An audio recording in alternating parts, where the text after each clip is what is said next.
Hi everyone, this is Shannon Shy. Welcome to another installment of Q&A with Shannon about OCD recovery. Again, thank you everyone for the questions. They keep rolling in. I will get to them in due time. If you want to send me a question, please do so on Facebook, Instagram, my YouTube channel, or send me an email, shannonshy@gmail.com. Okay, today is part 4 of our little mini series about my strategy, emanating from this question from Anonymous. Could you please talk a little bit about the actual application of your strategy itself? Like, how do we know this is an OCD thought? What is it doing to make us, what is it doing to us to make it so that we know it is OCD? And then what do we do? I'm pretty sure I remember the main tenets, but a refresher course can't hurt.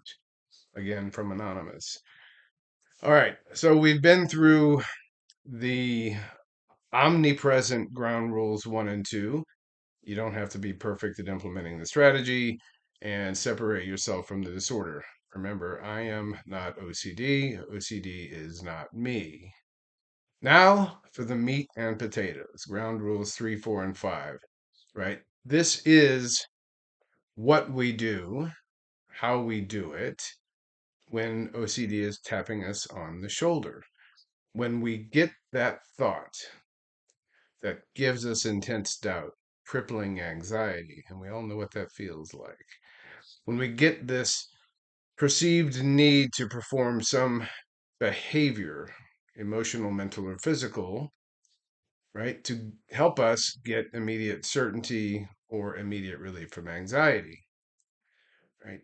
We keep taking the bait of, I want to feel better right now because I hate this doubt and this anxiety. And even if we get a little bit of relief in the moment, all we've done is make the disorder stronger and keep ourselves locked in OCD's hell pit, swirling around, right? It's a tortured existence. We all know that. So now what? Well, of course, we have to deprive the disorder of what it craves, that emotional, mental, and physical response. That's great. People tell me all the time. I can hear any number of people on the internet, or I can talk to my therapist or my peer support provider, and they tell me, you have to stop performing the compulsions. I get it. Here's the key, it's not just what to do, it's how to do it. How do I resist giving into these compulsions? How do I stop the compulsions when I'm so afraid? And therein lies recovery. I was fortunate to be able to figure it out. And I did that basically on my own by taking some advice my psychologist had given me, trying to implement it, figuring out what I was doing that was making OCD stronger, and then coming up with a different plan that might make it weaker over time. So that's what ground rules 3, 4, and 5 are going to do. We're going to tackle in the moment, that fork in the road, when you are left with that decision. Do I give the disorder what it wants, or do I deprive the disorder of what it wants? Those are the only relevant consequences. It's the only relevant question.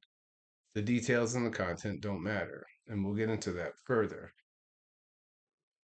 So let's get our minds right for this exercise. There are a few things that I want you to remind yourself of as we venture into ground rules 3, 4, and 5, and then keep them in your mind, in the forefront of your mind. Remember, you have OCD. It explains why you feel the way you do. Remember that OCD is treatable. Yay. Remember that you desire to get better. Remember that you have hope. that it is possible to get better.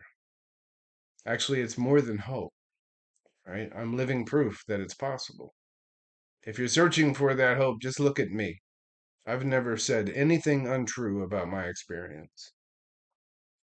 Remind yourself that you have motivation to get better. Who's important to you? What's important to you? And finally, remind yourself that you are special, you are valued, you are loved. Enough said. All right, so join me again as we venture into ground rules 3, 4, and 5. Have an awesome day.